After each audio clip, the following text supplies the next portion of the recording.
మీ business ఏదైనా మీ ఊర్లో promotion చేయాలంటే అది సుమన్ టీవీతోనే సాధ్యం. ఇప్పుడే సంప్రదించండి. శాలిని, మీరు ఇక్కడ you are representing all my audience. Correct. Okay, audience కి ఇక్కడ అడగకెళ్ళదు because it is one way conversation అవుతుంది కాబట్టి I want you to represent the audience and give me the answer. నేను ఇంటర్వ్యూ చేస్తున్నాను కదా సార్, నేను కూడా ఒక ఆడియన్, నాకు కూడా ఇవాళ చాలా వరకు నాలెడ్జ్ ఎక్కువ వస్తుంది ఆబ్వియస్ గా ఫినాన్స్ గురించి. అడగండి. yes, మీకు వచ్చింది ఎంత, ఆడియన్స్ కి వచ్చింది ఎంత అనుకుంటాను. Banks your starches rich or poor? పెద్ద పెద్ద రిచ్ వాళ్ళే sir.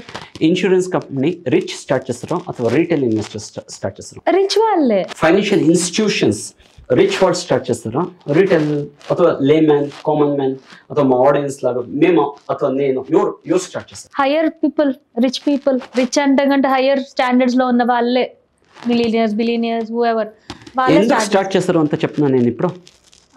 Your answer is correct. Insurance కానీ, ఫైనాన్షియల్ ఇన్స్టిట్యూషన్ కానీ, ఇన్వెస్ట్మెంట్స్ కానీ, బ్యాంక్స్ కానీ, this all started by the rich people. అవును. But why they started? I give the answer now. Correct. చెప్పండి. So ఇది ఎవల్యూషన్ ఎట్లా అనేది దానికి ఒక 100 years బ్యాక్ పోతాం అంత. చెప్పండి. 100 years బ్యాక్, దాని బ్యాక్ వద్దు, ఒక 100 years back, so that it can be related to us. Correct. ఇప్పుడు World War I, World War II అయినప్పుడు 1915 నుంచి 1945 వరకు అయినప్పుడు ఏమైతే ఉండే అంటే మార్కెట్ లో సిక్కాబట్టే వొలటిలిటీ ఉండే. ఎప్పుడు యుఎస్ ఉంటుందో లేదో, రష్యా ఉంటుందో లేదో map law, world was disorganized. Correct. Economy was disorganized. So people were not afraid to start a business, afraid to invest in anything that time. మీకు చెప్పాలంటే 1942 లా వరల్డ్ వార్ II అయినప్పుడు US law the inheritance tax అంటే ఇప్పుడు father నుంచి next generation government 90% అంత wealth వాళ్ళు collect చేసుకొని ఇస్తారు, బట్ 10% మాత్రం పోతా ఉండే. This we call it as inheritance tax అంతా చెప్తాం మేము. 90% వాస్ ద ఇన్హెరిటెన్స్ ట్యాక్స్. ఎలా అంటే to fund the war government also need money.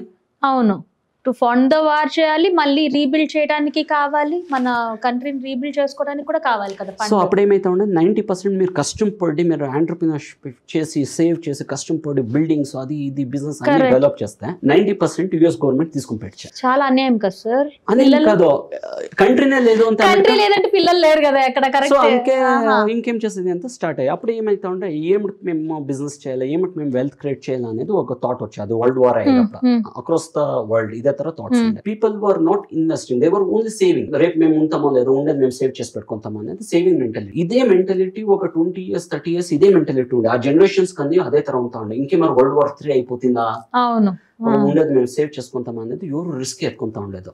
This continue for 20-30 years. అంటే ఒక జనరేషన్ ఇలాగే థింక్ చేసింది.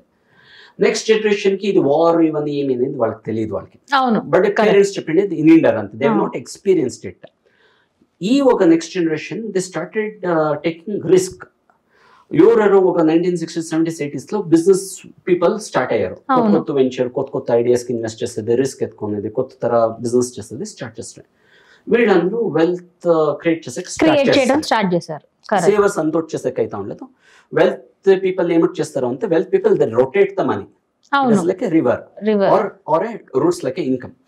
సో అది క్రియేట్ అయితే they started becoming wealthy. But wealthy కావాలా అంటే మార్కెట్ లో రెండు సేమ్ ఉంటుంది. శాలిని గారు, మీరు ఒక 1 crore బిజినెస్ చేయండి, అథవా 100 crores చేయండి, అథవా 50,000 crores చేయండి, అథవా 5 lakh crore బిజినెస్ చేయండి, రెండు కామన్ ఎనీ బిజినెస్. ఒకటి లిక్విడిటీ ఇష్యూస్ ఉంటుంది, అవును, ఇంకొకటి సర్టెనిటీ ఇష్యూస్ ఉంటుంది. ఇప్పుడేమో బిజినెస్ నడుస్తుంది, ఒక 20 years ఎమిట్కున్న రన్ అవుతుంది, 10 years ఎమిట్కున్న రన్ అవుతుంది, doubt. Because lot of certainty ఉంటుంది, అండ్ లిక్విడిటీ కూడా ఏం చేసుకోవాలో కూడా అర్థం కాదు. Because they are getting income and income. yes, అది ఏం చేసుకోవాలి, బిజినెస్ ఎక్స్పెండ్ అయితేనే ఉంటుంది వాళ్ళకి, ఇంకా ఇన్కమ్ కావాలి వాళ్ళకి, లిక్విడిటీ క్రంచ్ ఉంటుంది వాళ్ళకి, అన్సర్టెనిటీనే ఎక్కువ ఉంటుంది బిజినెస్ లో. అప్పుడు ఇది బ్యాంకింగ్ సిస్టమ్ అనేది ఒక ఇంత స్టార్ట్ అయ్యా అందరూ డిపాజిట్ చేస్తా ఉండ్రే. ఇప్పుడు 1 lakh డిపాజిట్ చేస్తే 1 lakh వాళ్ళు లెండ్ చేయొచ్చు అనేది ఉండే. అవును, అమెరికా వాళ్ళు ఎంత వాళ్ళు క్యాష్ పెట్టుకుంటారో అంతే వర్తుంది. గోల్డ్ వాళ్ళు రిజర్వ్ పెట్టుకోవాలంటే బ్యాంక్ లో ఉండే. అవును, బట్ ఇదేమైతే ఉండే అంటే ఇప్పుడు జనరల్ గా wealthy people or business people ఆ కాలంలో. అవును, సెకండ్ జనరేషన్స్ అని దే ఫౌండ్ ఎ వే. ఇప్పుడు బ్యాంక్ వాళ్ళు మాకు ఎవరు డిపాజిట్ పెడతలేదో, ఎంత డిపాజిట్ పెడతారో అంతే లోన్ ఇస్తా ఉన్నారు, అంతే వాళ్ళు గోల్డ్ ని స్టాండర్డ్ గా పెట్టుకుంటున్నారు బ్యాకప్. అవును, 1971 లా అన్ని రిచ్ పీపుల్ అందరూ కూర్చొని ఏం చేస్తారు అంటే గవర్నమెంట్ ఫోర్స్ చేసి you remove the gold standard అంతా చెప్పారు.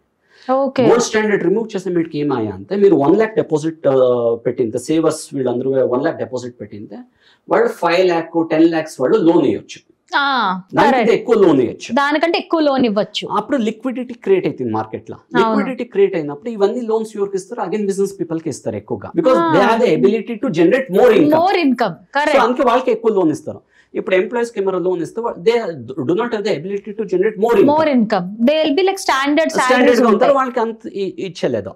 సో వాళ్ళందరూ బ్యాంకర్స్ అందరూ they started focusing on the rich people to give more loans. Okay, అదే అట్లే ఆయా. బట్ మళ్ళీ ఇక్కడ ఇంకొక ప్రాబ్లమ్ అయ్యా, నో ఐఎమ్ బికమింగ్ వెల్తీ. అవును. But bank is asking so many questions. They know how to do the credit analysis. మీ దగ్గర ఇన్వెంటరీ ఎంత ఉంది, అసెట్స్ ఎంత ఉంది, ఇన్కమ్ ఎంత ఉంది, what is the guarantee that in the future you will earn. ఎలా అంటే they are interested in their own money. అవన్నీ క్యాల్కులేషన్స్ ఇవన్నీ స్టార్ట్ చేస్తారు. క్రెడిట్ స్కోర్ ఎంత, మీది కొలెటరల్ ఏమి ఇస్తారు, మీరు మీది ఎంత క్యాష్ ఉంది, మీది క్రెడిబిలిటీ ఎంత ఉంది మార్కెట్, ఇవన్నీ అనలైజ్ చేసి లోన్ ఇస్తారు వాళ్ళు. But as a business owner నాకే have a lot of opportunity in the market to grab. Market ఉంది నాకే, నా సర్వీసెస్ నా ప్రొడక్ట్స్ జనాలు కావాలా. అంతో చేయాలంటే ఈ బ్యాంకర్స్ కి ఏం చెప్పాలనో వాళ్ళకి అర్థమే లేదు. బికాస్ వాళ్ళు ట్రెడిషనల్ గా థింక్ చేస్తున్నారు, మేము ఫ్యూచరిస్టిక్ రిస్క్ ఎత్తుకుంటాను, అది వాళ్ళకి అర్థమైతలేదు. I wanted more money, what should I do? Then I created the financial institutions. Financial institutions కి నేను చెప్తే, చూడప్ప నాకు టైం లేదు, నాకే ఒక్కొక్కరు దగ్గర పోయి డబ్బులు అడిగి వాళ్ళకి కన్విన్స్ చేసేకి నా బిజినెస్ అంత బాగా అవుతుంది, ఇంత బాగా అవుతుంది ಅಂತ చెప్పి వాళ్ళు కన్విన్స్ చేసేకి టైం లేదు. అది appoint you as my broker. నీ జాబ్ పై మార్కెట్ పై కన్విన్స్ చేసి నాకు డబ్బులు ఎత్తుకుంటా. నేను ఏమైనా డబ్బులు చేస్తే వాళ్ళకి ఇస్తాను, లేదా డబ్బులు చేయలేదు అంటే I don't give any returns to them అంతా చెప్పారు.